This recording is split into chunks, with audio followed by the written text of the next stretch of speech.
Unspoken Issues. Ladies and gentlemen, welcome to Unspoken Issues. We are back. My name is Jesse Starcher, joined by Chris Armstrong. Chris Armstrong, how you doing, buddy? Doing well. I guess let me shoot it over to you because you're the one that came up with the genesis of this idea. Yeah, I was thinking of twist endings, and that's something that comics does from time to time. It's not like you don't see them a whole lot, but these are pretty big ones here. So I wanted to do a Marvel one and a DC one, and the first one that popped up in my head for Marvel was obviously Thunderbolts #1 because that's kind of a big one. Yeah, and then for DC, I had a few ideas. This one, another idea I had was the twist of who the killer was in The Long Halloween. So I had actually suggested to you, I got your 2 cents, and you said it would probably be more fun to talk about the Armageddon 2001 twist if that won the poll, which I agree. So that's what we went. Well, okay. Our Thunderbolts #1. In order to vote for that, you had to give that post a love, since our polls have been broken by Facebook. We're resulting to emojis, which is just fine. So if you loved the post, you voted for Thunderbolts #1. If you left an angry face, ladies and gentlemen, you were voting for Armageddon 2001 Special #2. So the way the vote breaks out here, according to what we've come up with, 33%, 10 votes, goes to Armageddon 2001, and the winner by 66%, 20 votes total. It is Thunderbolts #1. So let's real quick, because I initially wanted to talk about Armageddon 2001. I want to just kind of throw in, we're not going to go in depth on it, but I just want to kind of throw in my personal experience and kind of what I've read. Sure. And it's been a while since I've jumped into what all went down. So I'm sure there's probably some more knowledge out there that somebody else either has about this whole twist ending that fell flat on its face, apparently. So as a kid, I can clearly remember picking these issues up. And so this came out, oh my goodness, let me pull this up here real quick. I want to go to Mike's Amazing World of Comics because this had to have been really early 90s. Do you know off the top of your head? I don't know, but it's got to be 90 or 91 because I did not have this issue or the first issue, but I had a few of they did crossover issues in like some of the annuals, and I had a couple of those. Yeah. And that was when I first got into comics. So I would think it's probably 90 sometime. Okay. So Armageddon 2001 #2, cover date October 91. So this is the final issue. So I'm sure like the lead up to this was probably earlier on in the year. September 3rd, 1991 is the on sale date. So myself, I'm a big fan of time travel. If you know me, that's one of the plot devices that I love. And Armageddon 2001 was pretty much centralized around that plot. I think we get our introduction, correct me if I'm wrong here, but we get our introduction to make sure I pronounce this right, Wave Rider. Yeah, I believe so. He shows up here, and he's the one that's kind of going through each of our titles, because we had the whole Armageddon 2001 annuals that were coming out, correct? Like showing. Right. I believe each annual he was looking into the future of the character, like showing because he was trying to figure out who the Monarch was. Yeah, he was like a supervillain in the future. Exactly. So they're trying to figure out the identity of this villain, and the Wave Rider's kind of flying through all these different teams' futures and checking those out. So I was a huge fan, and I was getting as many of those as I could because I liked the plot, I liked the mystery, and I was caught up in it. Now, if I remember correctly, the plan for this was to have somebody else be the villain, or at least another heavy hitter be the villain. But when the reveal happened, Hawk of Hawk and Dove, and that apparently did not leave a good taste in a lot of people's mouths. For me, right. I didn't care. I mean, I was invested. I wasn't a big DC guy anyway, so if you would have told me that, Hawk is not that big of a character and he shouldn't be wasted on this, then I would have been like, oh, okay, well, whatever. It was still neat to see where we, what we got in the story up to the ending. And especially if you're young and you don't have a frame of reference for like that the Hawk reveal should be disappointing. Like, yeah. If obviously if you're 10, 11, 12 years old, you've probably only been reading comics a couple years, 3 or 4 years at most. So yeah. So how about you? I mean, you said you were Yeah, grabbing I some mean, of these? yeah, it was years later before. Like I said, I had a couple of the annuals. I know I had a Superman issue. I think I had a Batman one, maybe one or two others. But I never saw how the storyline ended or anything. I wasn't really into it. I didn't really care much for DC at that time. I didn't really get into DC until several years later, really.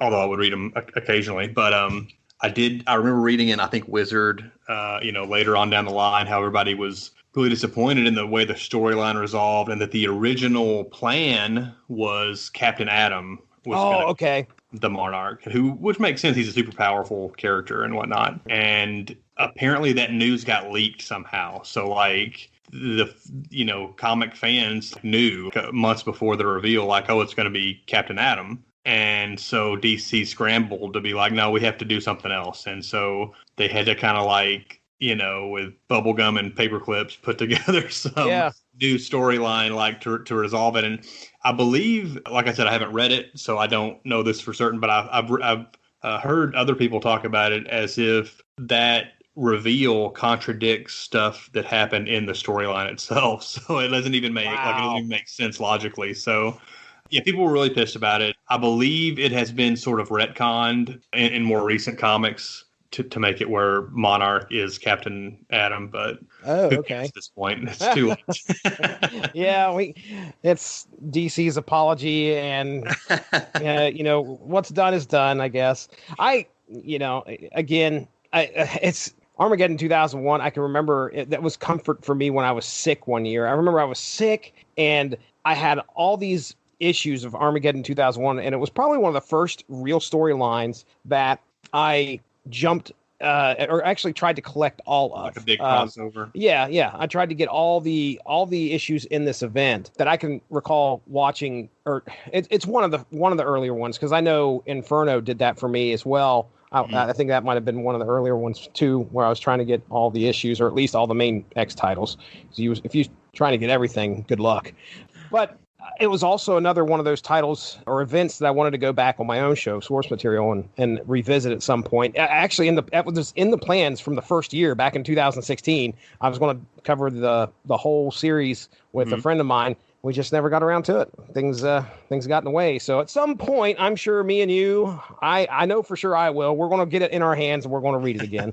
Yeah, I'd be down. Yeah, let's get into our main reason why we're here, which is Thunderbolts #1. So yes, I want to say that I never read any of the Thunderbolts. Mm-hmm. I just recently, what was it, last year I think it was, covered the whole Onslaught epic on Source Material. So I was there. You were there, that's right. And back in the day, I was picking up Onslaught off the shelves. But Thunderbolt's new title comes out, I think it was shortly after the whole, according to the book, it's like these events, they take place weeks after Onslaught has disappeared, and so have the Fantastic Four and the Avengers. According to Mike's Amazing World of Comics, Thunderbolts #1 has a cover date of April 97, February 19th, 1997, it hits the shelves. So, and I believe, I want to say Onslaught was a summer crossover. Yep. Yeah, so it probably wrapped in August, September, something like that. So we're looking at 5-6 months later. Yeah. So I don't recall ever seeing Thunderbolts on the shelves. I don't recall ever picking it up. But I'll tell you right now, within the last few years, the talk of the ending of Thunderbolts was the first time that I'd heard about it. But there was a lot of discussion about it for some reason just recently. So I'm known about this reveal for a very long time, and today was the first day I ever actually sat down and read the issue. I can tell you that when we get to this reveal and talk about it tonight, in 97, that probably would have blew my mind.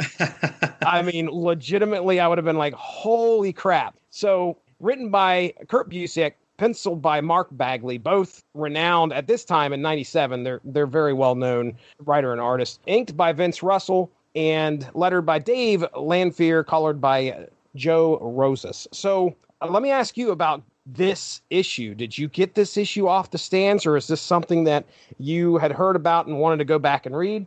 No, I was there on the ground floor. I I was pretty much at my comic book fiend peak in the, late 90s. So I'd gotten into comics in the early 90s, took a couple years off, got back into it in like 96, which was right when Onslaught was happening. I guess maybe 95, because I remember being into the Marvel versus DC stuff, which came out, I think, in 95. So by 96, I'm back in full swing, and the Onslaught stuff's going on, Heroes Reborn, all that stuff. And I was a huge fan of Bagley. So when I saw he was doing a new superhero team, and it's all these new characters, there was no way I was going to miss it. So yeah, I was there, ground floor. Now, I did not have the pleasure of seeing the shocking ending, because it was known going into it, like that there was going to be a surprise twist ending to this comic. Oh, really? It was advertised that way and kind of hyped up. Okay. And so, as I recall, a buddy of mine had picked it up for me. I don't remember the exact details. I'm assuming I couldn't go to the comic shop on Wednesday, so I told him, like, hey, pick up Thunderbolts for me. It's coming out this week. And so the next day at school, he was going to give me my copy. This is going to be a sad story. And so he ruined it. He spoiled the ending. Now, in retrospect, we've talked about it since then. This is going back 23 years ago or whatever, 24. He claims that I couldn't wait to you asked him into school that day to read it. So I told him, just tell me what the ending is. Oh, no. And that's why. And so, and maybe it's probably true. He's a trustworthy person. That's probably the case. But I just remember it as being like, oh, he ruined it. Oh, man. But it didn't really, it didn't ruin it really, because it's still pretty awesome ending and pretty cool comic. Yeah, for sure. Well, let's go ahead. We'll get into the synopsis. So the title of this issue is called Justice Like Lightning, which I think is actually at the top of the issue. It's at the front cover. Kind of the tagline. Yeah, let's talk about the front cover real quick, if you got it there in front of you. Boy, is this indicative of mid-90s Marvel to me for some reason. But yeah, we have the Thunderbolts on the front. And, if you would have handed me this comic, I would have been like, oh, hey, we got a new comic, or we have a new Marvel team coming out in 97. Here we go. It's the Thunderbolts. Who's this going to be?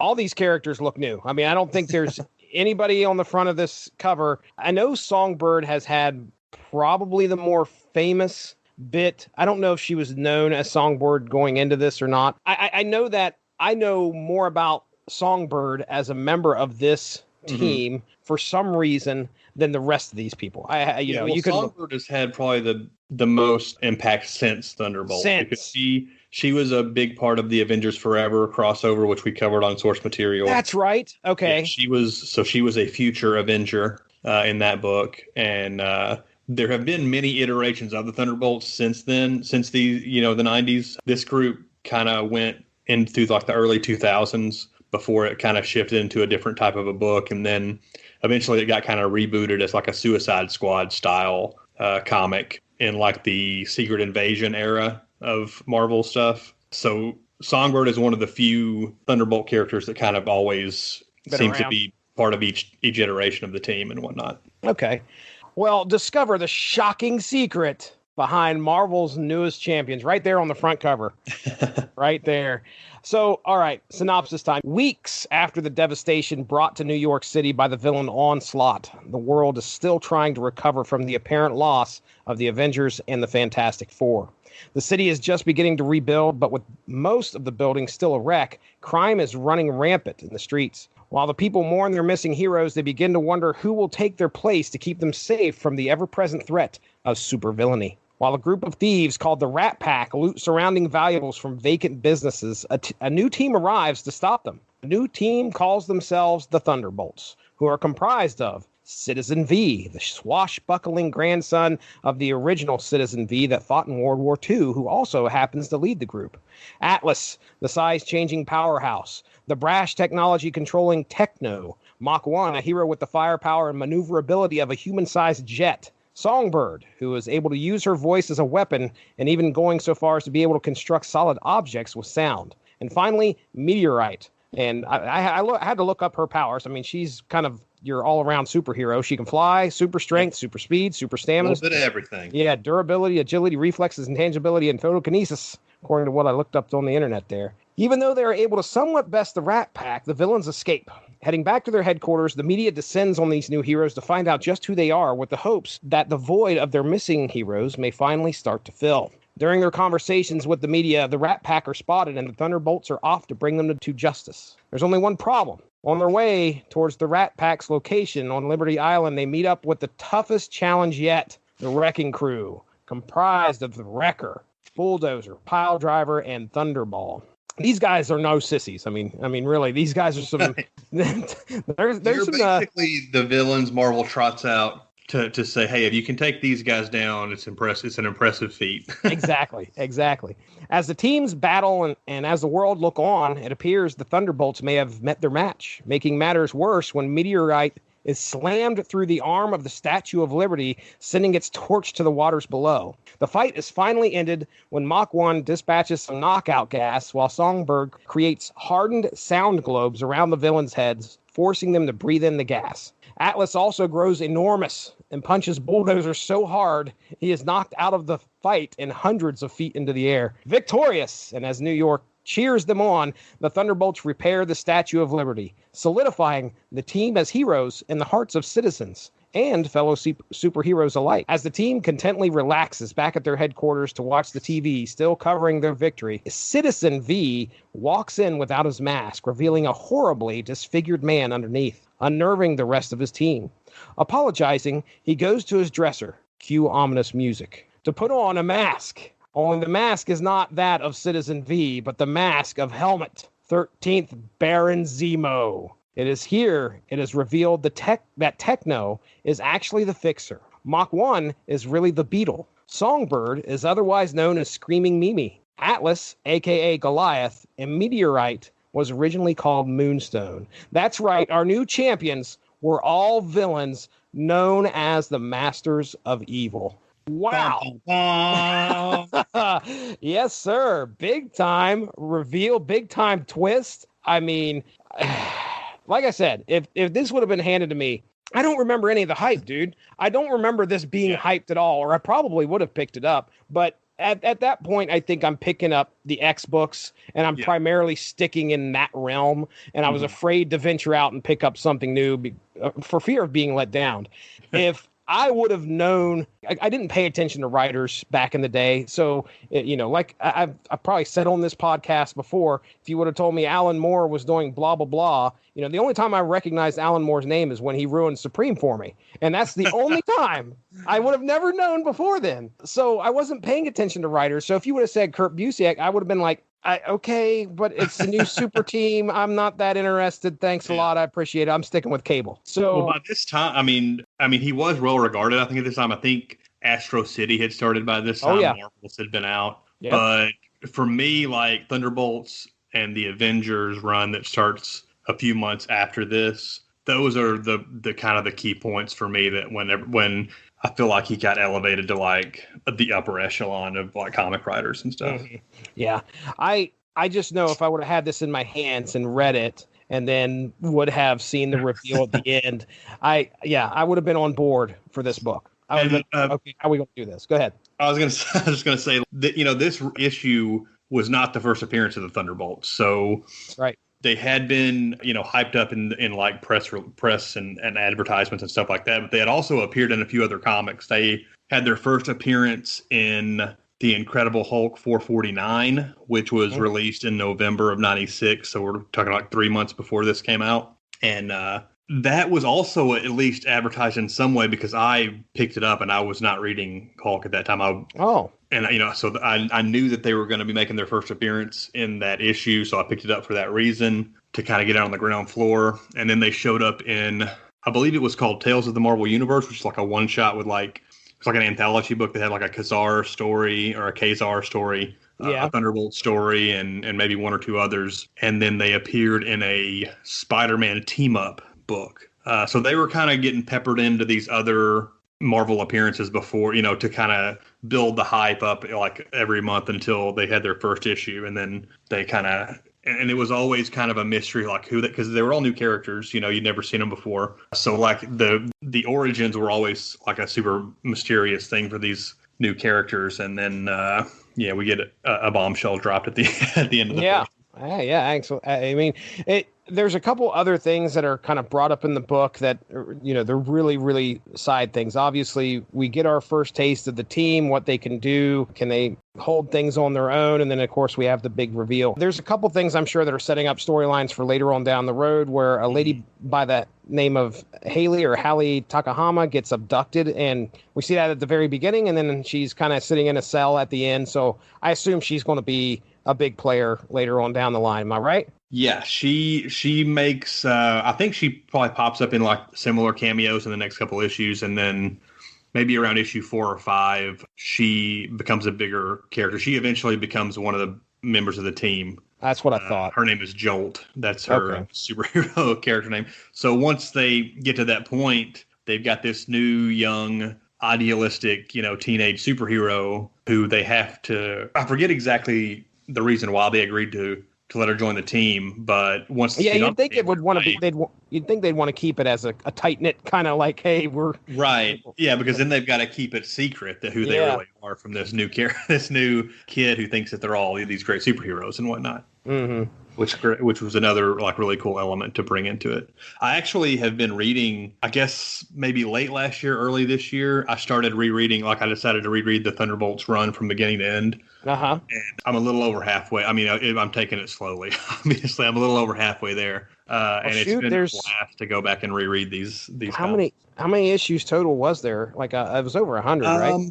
Yeah, around issue like 70 something is when they switched. There was a really weird decision where I guess the book wasn't selling that well anymore. Busiek left after issue 50 or issue 40 something, and then Bagley left after issue 50. But it kept going for a while, and I think around issue 74, 73, maybe 75, they switched. They got rid of all the characters, and the Thunderbolts book became like a Fight Club style inspired superhero comic about, like, I guess I never read any issues, so I don't really even know what it's about.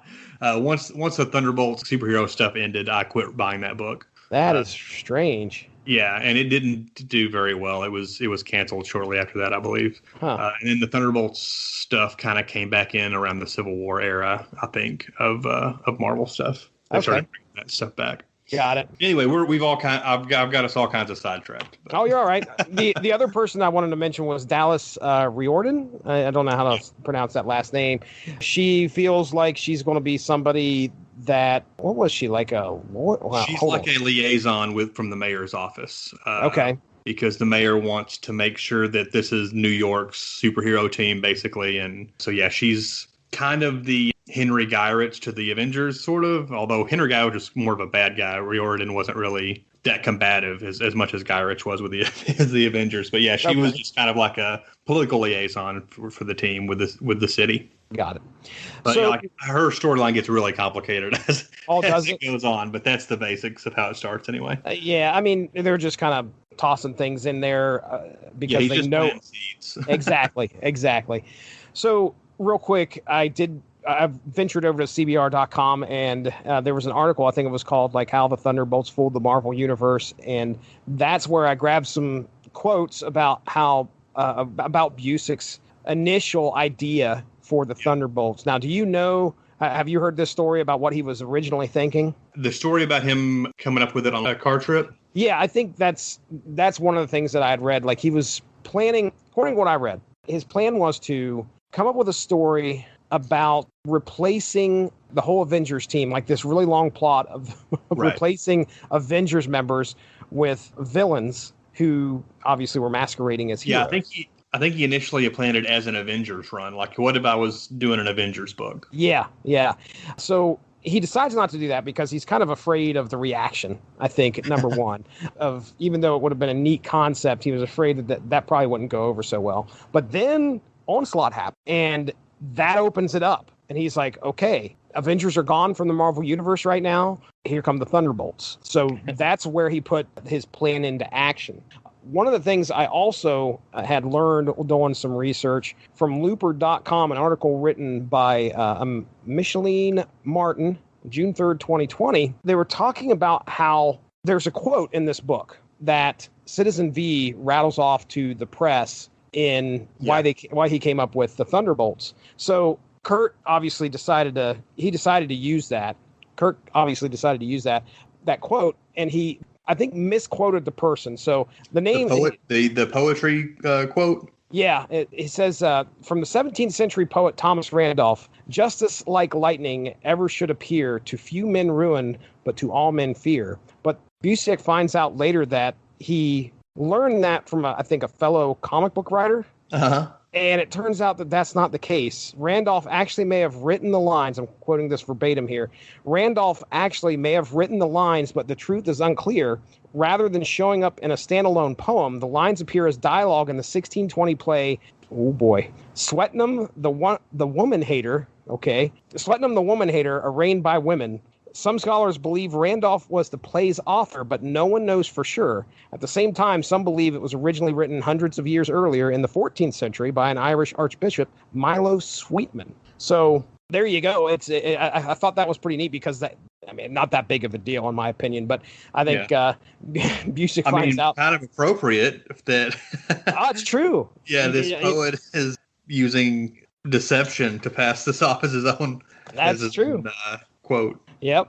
Now, I just real quick. I mean, I don't want to get into anything else additional because I have some stuff about the Thunderbolts TV series I kind of wanted to bring up, but let's talk about the comic here first. What do you got to say about the comic, dude? I mean, I talked about the synopsis. What's your thoughts? Yeah, there's a lot. Again, I before we started recording, I had mentioned that I kind of got behind schedule because I got ready to crack this open, an hour before we were supposed to start. I realized, this is a double-sized issue. Mm-hmm. And Busiek's wordy anyway, so this is going to take me a minute to get through. So, yeah, a lot here to kind of chew on. The opening is really cool because it kind of sets up the world post on the Marvel Universe post Onslaught. The wreckage of New York. I mean, fire's still raging. As this reporter is making this opening newscast talking about the Avengers are gone, the Fantastic Four are gone. Who's going to protect the world from all these supervillain threats these countless threats that are out there? And there's a cool quote in that part of the comic from a beat cop, and I'll just read the quote because it kind of shows you how the citizens of the Marvel Universe view some of the other the remaining heroes that are left after the great Avengers and Fantastic Four are gone. And he says, yeah, and look who we got left to tackle these guys: mutant terrorists, kid outlaw vigilantes, monsters like the Hulk. Not exactly the kind of people who make you feel safe in your bed, you know what I mean? Mm-hmm. So that's the kind of environment that Baron Zemo sees and realizes, hey, this is a great opportunity for us to endear ourselves to the rest of the world, as by masquerading as these superheroes. Yeah, I remember one of the things, if I remember correctly, when we were doing the podcast for Onslaught, I don't think any of the mutants were taken over to the Heroes Reborn universe. Yeah, because they were, plot-wise, they set it up where the mutants would make Onslaught stronger if they, went into the field or whatever that the heroes were jumping into to defeat him. Yeah, and they had to stay.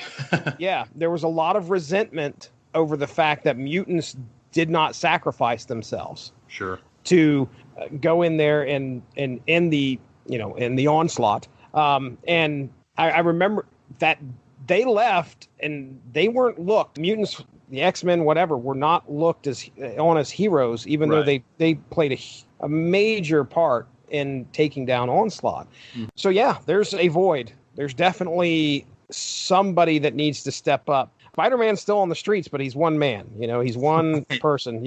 I think there's an appearance by the Black Widow. I know that much. Mm-hmm. She actually lives. She's not one of the Avengers that went over. And then Night Thrasher and what are they called? New Warriors. Yeah. New Warriors. Thank you. They show up here as well. And so yeah, the cop's got a point. I mean, The New Warriors, if anything, are probably inexperienced. We know what happens to them later on down the road. In Spider-Man, he's always had that thing hanging over his head as to whether he's a threat or menace. Exactly. So it is a perfect opportunity for this team to step in, and boy, do they lay it on thick that they're like the perfect superhero team, don't they?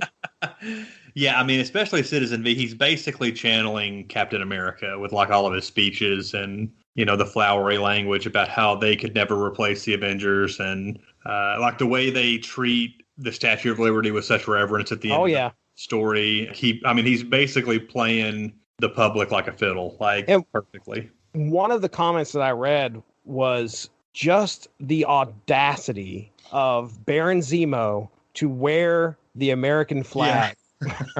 I mean, wow. That's taking it to another level and being just flamboyantly, for what you stood for. This is what you're doing. You're wearing the American flag, and the Masters of Evil. Can't say that I've come across them too often when I'm reading comics. I either just don't. I wasn't ever an Avengers guy. I didn't follow Captain America a whole lot. So I know these are very big fixtures in Avengers lore. I mean, the Masters of Evil, those are the guys that destroyed the mansion, right? Yeah, exactly. That's the famous, one of the most famous Avengers stories is where they destroy the mansion, essentially, and nearly kill Jarvis. I've never actually read that story. That was, I think, an early 80s or late 70s storyline. I think we were talking about that when we did Kree Skrull War, if I remember right. So I don't think it had happened, but I think it was something that was going to happen at some point. But yeah, I remember hearing it in passing. I don't remember reading it either. I just know that that was one of the more famous things that the Masters of Evil have done. And as for the rest of these characters, let me run down through our villains one more time. We talked about Baron Zemo a whole lot. We can make this quick, but the Fixer. You ever read anything with the Fixer in it? No.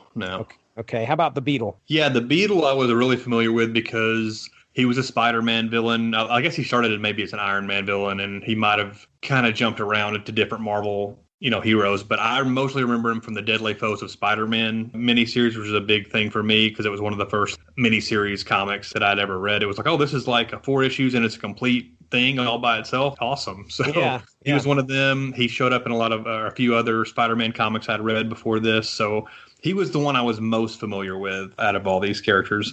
Eric Jostin, who is Atlas here. Mm-hmm. Is that right?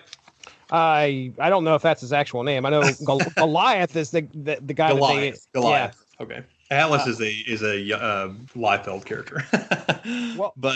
Goliath. His name is Atlas though on the team, right? Okay. Atlas, and then Goliath was his villain name. Yeah. Hey, there you go. Okay. Yeah, he had been a Wonder Man villain, and I like the solo Wonder Man comics from the 90s, and he's like the bad guy in the first issue of that. Okay. So I had read, a little bit with him in it too at that point. But Screaming Mimi? I don't think I knew her before this, no. Okay. And then Moonstone, which I've heard before, but I don't know if I've ever read anything about her. Yeah, I don't think I'd ever read anything. I think I knew who she was. I knew Baron Zemo and Beetle, but the others I wasn't really that familiar with, no. Okay. All right. Well, did not lessen the impact, though. No, it didn't. I mean, you're talking about a superhero team that it's got the whole public full. I mean, the media adores them. Now, even in the age of 2020, we can talk about how the media can adore villains. Yeah, I think that's. It's so crazy how true some of these tropes are, and they stick through decades of things. And I have a feeling, I'm guessing here because, like I said, I've never read any Thunderbolts at all past this issue. But, the first thing that they do, just like I said, they come out, they impress with their power, and they're able to take down the Wrecking Crew. And not only do they do that, but they do it in front of video cameras. They do it in front of the media. And they come out, and they're very open, too. That first interview, like, hey, how about we each, sit down and interview with members of the media. Let's give you guys some one-on-one time. Man. Exactly. And you're like, oh my goodness, man, they are playing everybody. And I'm sure that if the media get behind them and enough people believe them, how tough is it going to be to try and tell people that they're actually villains if you're the one that knows? So man, a lot of good grist for the mill right here just for that first issue, So anything else on the issue itself? Do you have any favorite panels or what else you want to talk about? Yeah, quickly, I did want to point out the Rat Pack, which is like mercenaries they fight in their first battle here in this issue. That is in Kurt Busiek style. That's a little known group that had from Marvel's rich history of characters that they first appeared in 1970. Oh wow! In a Captain Marvel issue. They were created by Roy Thomas, who I believe is a frequent collaborator with Busiek as well. Citizen V. I don't know that he had really had any appearances between this and his original incarnation, which was in the 1940s. His first appearance was in 1942 in Daring Mystery Comics number 8. Wow. And so Citizen V, various people, wore the Citizen V costume throughout the Thunderbolts run. Once Zemo was out of the picture, there were other Citizen Vs that would come and go, and there have been more, I think, up to this day. But that character was an ancient Marvel lineage there. I also kind of wanted to point out in this first fight, we see Techno kind of not obeying orders and getting Atlas in trouble, because he didn't do what he was told, basically. And that's something that Pusick is really good at, like with this and Avengers and other team books, is he's always showing the strategy that these teams are trying to put together, and it just makes it a little more realistic rather than just a bunch of superheroes and villains fighting each other and slugging it out. He's always making sure to give them a plan of attack to follow, and it gives them a chance to personality clash and stuff like that, which is always makes it more interesting. Yeah, Techno was like hot dogging at one point. wasn't obeying orders, or at least the strategy, and end up putting some people in danger, including Atlas, who took a freaking bazooka to the back. Which Rat Pack running around with some hardware there. Yeah, it's like jetpacks. Yeah, no kidding. There was one funny part in the book where Techno's sitting in his room at the headquarters, which, by the way, their headquarters is, ladies and gentlemen, it's not lavish. Okay. It's like in the basement of some just half destroyed building. Atlas is sitting on this chair. It looks like it's been through 3 or 4 different bed bug infestations. It's not looking good. And, and Techno's sitting there, and he has this robot, which reminds me of the robot from Rocky. I don't know if you know what I'm talking about there, but and it's just bringing him a drink. And Meteorite has a problem with that, which I don't know why. She's afraid the media is going to find out that he has a robot, which I guess may lead back to the fact that he's the fixer. I don't know, but she straight up destroys this poor robot that offers her a drink, and I'm just like, Meteorite, come on, man. The best part is the robot has this sunny disposition. He's got a big smile on his face, offering her a daiquiri. He just obliterates it with a power. Yep. Boom, gone. But yeah, the reasoning behind that, it doesn't really get into it in this issue, is Citizen V makes sure that the press see where they go back to their hideout and follows them back there. He wants them to see that they're not in some fancy headquarters, that they're basically living in a slum, a dilapidated, abandoned building in this wrecked part of town. And that's all part of his plan, because within a few issues, they're setting up shop in the Baxter building. Playing them like a fiddle. Wow. Well, I got a favorite panel. I mean, I don't know if you're going to go with the reveal, because that's kind of like the obvious pick. So yeah, and I mean, there are really a lot of really cool ones. There's the reveal. There's the first time the Thunderbolts show up. It's a full-page spread. It's a really cool image. I'm actually going to go with a less fancy one, which is it's on page 13. It's the second to last panel. It's the first time we see Mach 1, which, what an awesome design for Mach 1. I love the way he looks. Yeah. Basically a jetpack suit, basically. Or not jetpack, but like a fighter jet suit. So yeah, when he's kind of zooming through the air and unleashing some missiles and grenades at the Rat Pack members on the ground, just really kinetic, exciting looking image there. That's probably my favorite panel. I'll go with my favorite panel / moment, aside from the big reveal. And that is when Atlas was taken out. Oh. And he falls into the river, and everybody thinks he's dead, but they're able to regroup enough to where they can take care of all the wrecking crew except for Bulldozer. And I can't remember who took him out. I think it was, actually, I'm trying to find the page here, because I think he mentions him, because he's like, I can't find him, but I'll take you instead. Thunderbolt is the one that had... Oh, that's right. Thunderbolt nails him with his, I guess, Thunderball right upside his face, and launches him into the river. Is this the river or the sea? Actually, this is the sea, isn't it? Anyway, he launches him into the water, and that's all you see of Atlas for a couple pages. So they don't know if he's okay, if he's alive, dead, whatever. And he comes out after the rest of the wrecking crew are taken care of. The last person that's left is Bulldozer, who apparently his mask, they couldn't get the gas into his face. Right. So he comes up, and I mean, he is mad. He is ready to take somebody out, and you could just see on his face, he grows to this huge size, and he nails Bulldozer and sends him flying. So I was like, yeah, man, that was pretty cool. I don't know why. I like that, because I don't know if it's just because he come out of the water and he's like, all right, it's on. And then just boom, sends him flying. So there you go. And of course, I mean, the big reveal with it can't be understated here how just crazy it is to watch Baron Zemo maskless. Yeah. Just walking. It looks like a zombie almost. I mean, he has no nose. He's rotting away, basically. Yeah, it's disgusting. And he walks over, he opens the cupboard and puts on that very familiar hood. And, the Masters of Evil. So, also the first image above him, above the when he's first walking into the room and they're all watching the television, just the looks on all the Thunderbolts' faces, especially Mach 1 and Songbird, like this kind of a sinister satisfaction on their face as they're watching all this great coverage they're getting on the news. Like, all going according to plan. It's happening. Yep. All going according to plan. Yeah. When you look back at, there's a couple points. I'm sure this is one of those issues where if you're reading it the first time, you're like, I've got to go read it again.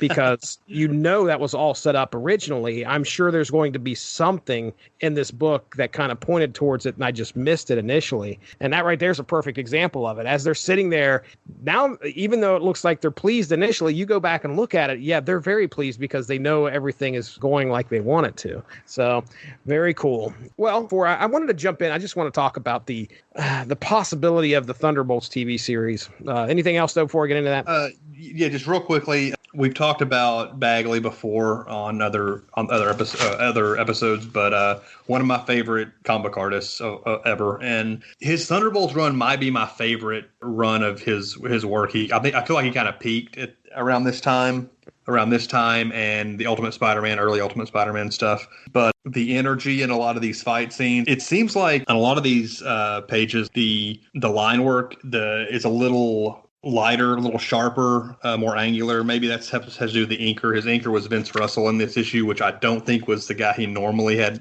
inking his stuff, but it works really well. I think it's one of the better issues front to back of Bagley stuff. And it's also got some of that mid-90s, late 90s, like digital effects, which look dated in a lot of comics, but I feel like they work really well in this one with some of the moonstone, like glowing effects at times. And there's a shot where Mach 1 gets like electrified and like his whole body is like electrified for a second, and it just works really well. I think it looks really cool. So I'm a big fan of the art as well as like the really good story. I'm a huge fan of Thunderbolts. I don't know if I made that clear, but really cool issue. So yeah, I haven't heard anything about I've heard like just quick rumors and stuff about a series. I would love it if it happened. So yeah. Yeah. By the way, just to kind of jump off your Bagley art discussion there, dude, his Spider-Man appearance in here and him drawing Spider-Man, that is prime Spider-Man. I mean, it's just one panel, but you look at that Spider-Man, you're like, yeah, that is a lot of people talk about like Ditko because he was the original Spider-Man artist, and especially John Romita Sr. because he did a lot of the big stories in the 70s and stuff as being like the seminal artist for Spider-Man. But to me, it's always Bagley. He's the one. When I think Spider-Man, I picture a Bagley Spider-Man from the 90s. A lot of great Spider-Man artists out there. But yeah, for me, Spider-Man, it's Bagley. And it's also cool that in the same page, he's got the New Warriors in there, because the New Warriors is a book he was on for years before he was on Spider-Man. So his two big books before this were pretty much New Warriors and Spider-Man. And he got to draw them both in the same breath there. Very cool. Very cool. Well, yeah, so the only reason I'm bringing this up is because we're recording this 2 days outside of the Disney Investor Day, which I don't know if you heard much of that, but I've seen I've seen a handful of stuff, but I don't know that I've actually seen a complete rundown of everything they announced. No. Okay. So, yeah, it lit up people. I'm W2M network boy, my goodness. They were just burning up the messages. But anyway, Investor Day was December 10th, and what they were doing was they were running down what was on slate, what they had planned for Disney Plus. And a lot of people out there, if you follow superheroes on TV, especially the Marvel Cinematic Universe, the Marvel television series that they had on Netflix, when Disney Plus took over, or brought out their own network. There was a lot of things that were up in the air, especially with the Marvel TV series that were out there. Daredevil, Punisher, Luke Cage, Iron Fist, all that was up in the air as to what was going to happen now. So they looked to the December 10th Disney Investor Day to kind of get an idea as to how and what is in store for the Marvel Cinematic Universe and all the television series. So I got a little bit of a timeline here. So Cinema Blend, this is July 28, 2015, an article published by Adam Holmes, is Marvel making a Thunderbolts TV series. So the only thing I pulled from this is that a YouTube account called The Hashtag Show reports that Marvel is developing a Thunderbolts TV series for Netflix. Well, that was 5 years ago. You could probably guess that isn't going to be happening now, especially with Netflix and Marvel. Now, this was probably rumor, as in most of this, I'm not, obviously they already say it's just as a YouTube account reported it. Anybody could report anything. So then we get to CBR.com, article by Megan Damore, January 20th, 2020. Thunderbolts may make their Marvel Cinematic Universe debut in The Falcon and the Winter Soldier. Ooh. So I don't know if you heard about... I remember that. I remember reading that headline back. Yeah. All right. So November 3rd, 2020. This is a little bit more than a month ago as of recording. This came from ScreenRant.com by Nicholas Raymond. I didn't grab any articles from We Got This Covered, so please at least give me that much credit. But by Nicholas Raymond, November 3rd, 2020, there's a reasonable amount of evidence pointing to the Thunderbolts making their long-awaited MCU debut in Marvel's The Falcon and the Winter Soldier series on Disney+. Now, I jumped into Disney Investor Day. They listed everything. So I was like, well, let's just see if there is an actual TV series that's going to happen, or if it's definitely, as the most recent reports are saying, going to be popping up in The Falcon and Winter Soldier. And according to what I saw, I didn't see any mention whatsoever of a Thunderbolts TV series on there. So if the Thunderbolts show up in The Falcon and the Winter Soldier, I do not want it just to be a 1 or 2 episode thing. Right. That is a plot that needs to be at least half of the season. Well, I know Baron Zemo is coming back as the villain. Okay. I want to say I've even seen an image of him on, like an image of him in the purple mask. I don't know if it was real or not, because I try to avoid spoilers anyway. So I'm right with you. I don't invest when I see stuff like that. I don't really look into it because I don't really want to know. I saw the same image I think you're talking about, but the one that I saw had Thunderbolts written down underneath of it. So it makes me think that was something that was probably put together when they were talking about a TV series at some point.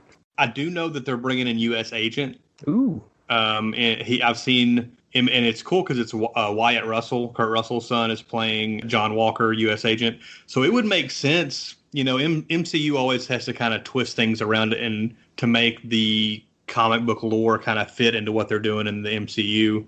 So I can see potentially them using U.S. Agent as a way to get public sentiment behind whatever they're doing, and him actually being, part of like a Thunderbolt style, like bad guy. Yes. Taking up the mantle of a Captain America type character to get the public on their side and stuff like that. I could see that. That would be cool. Yeah. I haven't heard much else about it. Just I dug did into see the trailer for Winter Soldier and Falcon, and it looks pretty badass. So. Does it? Okay, good. Yeah, I can't remember when they said it was going to be happening. Actually, that was on Disney Investor Day, but I want to say it's pretty soon. I want to say it's like in WandaVision is in January, and I want to say it's in like March or April for Winter Soldier Falcon. I'll tell you. It's not too far off. I'm hopping on the internet right now. The series will now premiere on March 19th, 2021. So yeah, there we go. About three months from the date of this recording. Bring on the Thunderbolts. Yeah. A couple of things I pulled off of Wikipedia. Yeah. Referencing the twist. It says this is considered one of the most well-conceived plot twists in the history of American comic books, with Wizard magazine readers voting it comics' greatest moment of 1997. And later in 1999, placing it at number 11 on a list of the 25 greatest comic book moments ever. Also, in reference to the format change, despite critical acclaim, the book was reformatted with Thunderbolts number 76 in March of 2003, removing the entire cast and creative team and replacing it with a brand new set of characters along with a new writer, John Arcudi. The movie... Oh, you know what?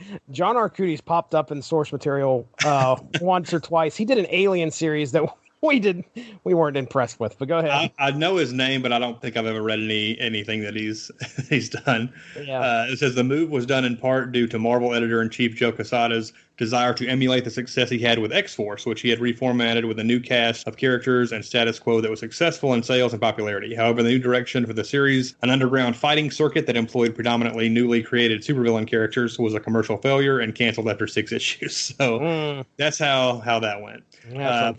But yeah, the comments had several this time. Apologies in advance if I get any of these names wrong. I'm not good. Brian Remecki says, hard call, but I love both. The Thunderbolts put my jaw on the floor back then.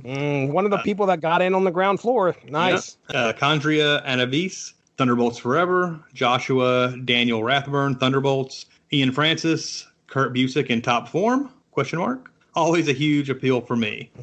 And then some kind of emoji. I don't know what that one is. Sorry. Christopher Franey with Armageddon 2001. You have a huge story change because of fandom finding out the ending. So there was a last minute play. Plus, I guess he's saying he voted for Armageddon 2001.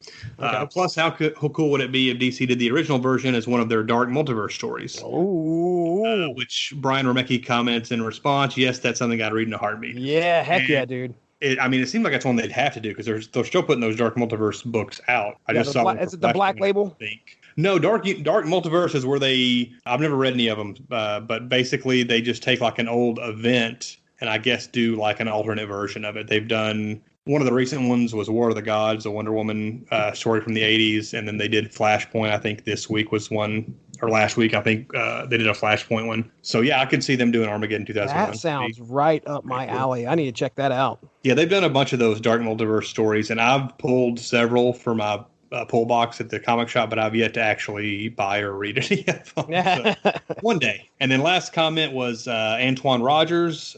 I think he's just kind of commenting on the Armageddon storyline. He says, Captain Atom later became Monarch after Infinite Crisis. It happened during the Battle for Bloodhaven miniseries that came out around the 52 weekly series. The real Captain Atom is in the real DC universe. He would later show up in the Countdown miniseries and kidnapped every version of Captain Atom from Multiverse and fought Superboy Prime. Prime ripped his suit and he would explode. I remember that. I guess that's how the retcon kind of played out. But okay. All right. Very good. Well, we appreciate everybody interacting with us and giving us some input on why they picked what they did. And I really hope everybody enjoyed our coverage of Thunderbolts #1. Chris Armstrong, you got anything else before we get out of here? I think I've said enough. All right. Very good. Well, let's go ahead. We'll get into plugs. #1, I props to our good friends over at the Unspoken Decade and everybody at the Unspoken Decade Facebook page. We've got to thank the W2M Network for hosting the podcast. And I think if you have the time on your hands, go over and check out the Unspoken Decade Facebook page. I know I have one article, and you know what? I don't know if I should say this because if I say it, I'm going to have to do it, but I've already done it, sort of. I had a vacation a couple weeks ago, and I sat down, and I wrote some stuff. I say wrote some stuff. There's more that needs to be written. But do you remember the Image series Nightmare? Oh, yes. Okay. All right, Don Quixote and this Quixotic superhero. I doubt I said that right. I remember it existing. I've never read it. Well, folks, I have synopsis and however you say it, synopsized. I have read all, I think it was 5 or 6 issues of the series. I got notes. I got things laid out there, and at some point I plan to put that onto the Unspoken Decade website. I'll have something up there probably either before the end of the year or right after the beginning of 2021. Yeah, Nightmare. Hey, look, it was an Image series. I bought it because I thought the covers looked cool, and I've probably read, I think I got every issue except for one. At some point, ladies and gentlemen, look forward to a Nightmare exclusive on the UnspokenDecade.com. So yeah, I think you need to go check out some of the other articles that are on there. Chris Armstrong, I know you have wrote a couple pieces before, correct? And then I know Dean Compton's wrote some things on there. Just recently, I want to head over to the UnspokenDecade.com because I think, was it our Prophet article? I think that was the most recent one. Do we have anything on the Thunderbolts over there already? So Simafan comes through, something 3 days ago. So Simafan wrote, he's a hit. The Short History of Fight Man. So if you get the chance, go check that out. That is on unspokendecade.com website. And let me just do a search just to see. Thunderbolts. You do a search for Thunderbolts. A few things come up as to whether it is completely related, but I'll read them off anyway. Death is What Happens While You're Making Other Plans, published in 2015. Exiles Part 2. Onslaught, a look back at the Mutant Menace. His name came up a couple times. That was written back in 2014. Aversion As Delight, a U.S. agent gallery. We talked about him on here. So you can find any sorts of articles over there on the unspokendecade.com. A look at 90s comics. Chris Armstrong, I babbled long enough. What do you got going on, man? Not a whole lot, but you can follow me on Twitter and Instagram at BrodyMan34. All right, very good. If you wish to follow me, you can do so at Stiznarkey on the Twitter. And yeah, again, we can't thank you guys enough. I think that's going to end the episode right here. For Chris Armstrong, I'm Jesse Starcher. Have a good one.